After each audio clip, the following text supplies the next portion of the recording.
Hello and welcome back to J.P.'s World of Wrestling. I am your man, J.P., and ignore that box right behind me, just right off the bat. In today's video, we're discussing the legacy of the $1 Million Man, Ted DiBiase. Why are we discussing that? Well, I kind of talked about him in my last video because of that. I just got that off of eBay. I just received it, and Ted DiBiase is somebody that is close to my heart, not only because he was a really, big part of my childhood, as somebody that I used to hate, but later in life, I got to meet him and talk to him and co-interview him, and we'll get to that. But Ted DiBiase was, to me, he was like the tippy-top heel that you love to hate, because he had no redeeming qualities whatsoever. And so he was a mean guy. He was a character-wise, he was a mean guy, and he came into the WWF, and he started off doing all these promos where he would be in a limousine, or he'd be at a Thanksgiving dinner, or he would flaunt his money. And then they started showing him in all these videos where he would go to a public pool and pay the pool manager to kick everybody out so he can have the pool to himself, or things like that. And so that kind of made him a bad guy, but then people started cheering for him only because when he would make appearances in arenas, he would bring people up to do things to win money. But they were just regular things. So then the WWF was like, no, we got to get this guy, we got to get people to hate this guy. So he would start doing humiliating things. Like he would bring people in to kiss his feet. Interesting, like in case you didn't know, there was an early video of this kid that he brought in from the audience to kiss his bare feet that had just been in a sweaty wrestling boot. He took his wrestling boot off and made this kid kiss his sweaty feet for some money. And turns out that kid ended up being Rob Van Dam. Interesting fact. And who could forget the video where he brought up this kid and told this kid, if you can dribble this basketball 15 times, I'll pay you like $500 or whatever it was. So the kid dribbles it 14 times, and then DiBiase kicked the ball away. I'm like, oh, I'm so sorry, but you know what happens if you don't get the job done? You don't get paid. And then he starts laughing maniacally, and the kid goes to his mother, starts crying, like, oh. So the poor kid. But later on, DiBiase reveals he ran into that kid later on in life. Kid ended up being huge, and he's like, oh, hey. DiBiase was like, hey, how you doing? Good to see you again. Just kidding. Back then, but it was all good. The kid understood that it was all for the sake of entertaining. But man, this guy was awful. He would come and buy his way into everything. He would flaunt his money around, and there was actually a Royal Rumble where he spent his money and bought the number 30 spot. So that was maniacal. And he would hire guys to do his bidding for him. Like if he didn't feel good, he would hire somebody to wrestle his match for him. And I want to point out one of the notable feuds that DiBiase had. Obviously, he had a feud with Hulk Hogan, in which, he bought the WWE Championship. He hired Andre the Giant and a fake referee to screw Hogan over so that he could buy the championship. But then President Jack Tunney said, no, we're not going to let you do that. We're going to put it up in the tournament, WrestleMania 4. Macho Man ended up winning the title, but then the $1 Million Man ended up buying this $1 Million championship. And I think that $1 Million championship belt goes synonymous, hand in hand, with Mr. DiBiase. And everybody, especially me, remembers the promo where he went into that jewelry shop, and it's like, hey, I want you to create this championship belt for me. I want it to have diamonds and gold and all this stuff. And George said, oh, yes, sir, Mr. DiBiase. And then when he went in to pick up the belt, they didn't show it to you at first, but it just shows DiBiase looking down like, oh, it's so beautiful, it's magnificent. I am the $1 Million champion. So then he shows up on WWF TV wearing this belt. And suddenly he became even more hated because now he's declaring himself the $1 million champion. And then it wasn't until Jake the Snake Roberts came along, DiBiase said, "Hey, anybody, you want this belt? Come get it." Ha ha ha ha. And then he'd laugh. And then one day Jake the Snake Roberts decided, okay.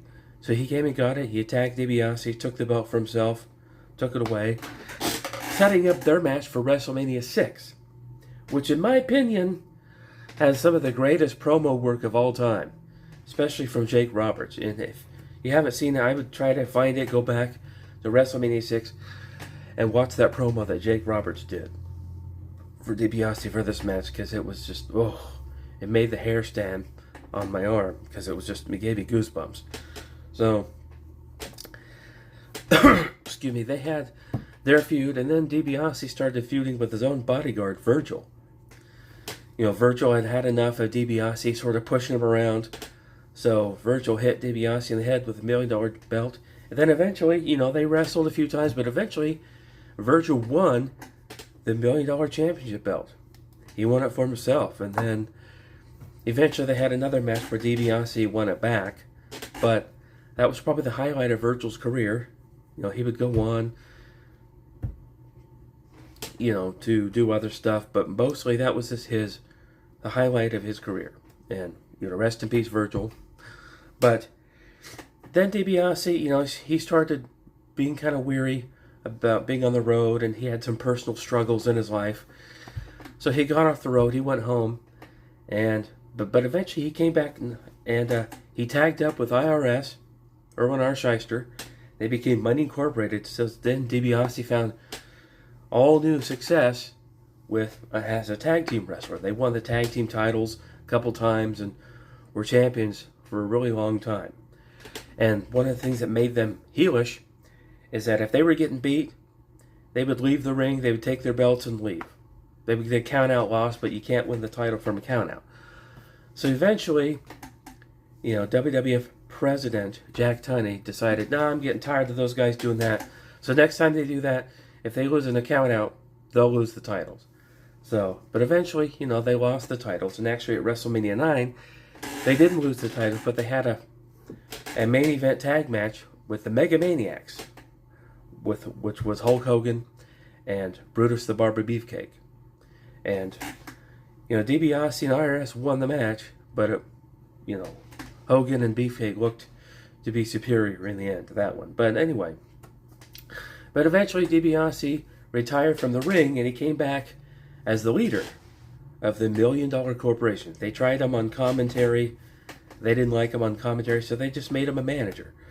And he started the $1 Million Corporation with guys like Tatanka and the 1-2-3 Kid and Bam Bam Bigelow and King Kong Bundy and the 1-2-3 Kid,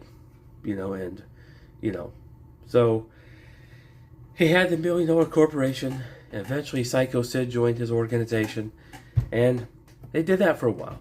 But that was kind of a slow time in the WWF. There wasn't really much happening there. And so eventually DiBiase left altogether. He went to WCW, and he had an easier, lighter schedule, more pay, and he became the financial backer of the NWO. Then eventually he started managing the Steiner brothers, and but eventually he left wrestling altogether, started becoming a Christian evangelist. And he started making appearances talking about his faith and everything. And later in life, that's where J.P. of J.P.s World of Wrestling, got to co-interview him. And I interviewed him on this DVD, Off the Record with Ted DiBiase. It was 3 tapings. As you can see on the back, there I am. This is back from 2019. And this is actually what brought me to Missouri when I did. Because if it wasn't for this, I probably would have come out like maybe a week later or so. But no, I came out for this just to be on this program. And this is a DVD. And there's Joe. You all remember Joe. He's been on the channel before. He's my best friend. But he did most of the interview. But I kind of chimed in with a couple of questions of my own. And the night before, we got to have dinner with this guy. And he shared a lot of wrestling stories and memories and stuff, and what it was like to wrestle, what it was like to work for Vince McMahon. You'll have to excuse me.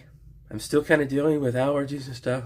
But anyway, but this was fun. This is really, really fun for me to do. This is probably the only thing I was qualified to be interviewed for, or to interview for Skywatch TV. They deal with a lot of Christian things like prophecy and, you know, it's exposing darkness and stuff from a Christian biblical lens. And, you know, I'm not a theologian, so I'm not really qualified for a lot, but I do watch a lot of wrestling. So I was qualified to interview DiBiase about his faith. And he talked about this documentary, which is autographed. And I was in the car, right in the back seat. He was in the front seat. He autographed these. He handed this to me personally. He said, "Jason, this is for you." So the $1 Million Man autographed this, and I was right there in the back seat of a car. I felt like a wrestler on the road traveling with the great $1 Million Man, Ted DiBiase. So that was an amazingly thrilling thing that happened for me. And so now, these days, DiBiase has a podcast. It's called Everybody's Got a Pod, where he tells a lot of wrestling stories. And recently, his family kind of went through something. They went through trial where his son, Ted DiBiase Jr., was acquitted of certain charges and whatever. You can go online and, you know, learn all about that. But this is about this guy, the $1 Million Man, Ted DiBiase, and his legacy and what he left in the ring. And before he got to the WWF, you know, he wrestled for other promotions. You know, he had a major feud with, I think, Jim Duggan in, I think, Mid-South. He had a lot of big matches in Mid-South, where that's kind of where he became a heel. And actually, in the early days of the WWF, he actually made an appearance at Madison Square Garden, wrestling Hulk Hogan, just as Ted DiBiase. He wasn't the $1 Million Man yet, he was just Ted DiBiase. And I was listening to Bruce Pritchard's podcast, and where Bruce Pritchard talks about how, you know, he liked the DiBiase character, but he never really understood it until he saw Vince McMahon on a commercial flight going somewhere where this guy in front of him had paid to be able to smoke on the airplane. That shows you how far back this is. And he kept offering the guy money to put out his cigarette. And the guy kept saying, no, I paid money to be able to smoke on this flight, or whatever. So McMahon kept offering him more and more money. Then finally, the guy said, "Okay, fine, I'll put out my cigarette," and took the money. That's when it clicked for Bruce Pritchard, like, aha, the $1 Million Man is actually Vince McMahon. It's actually created by Vince McMahon, because this is who Vince McMahon sees himself as.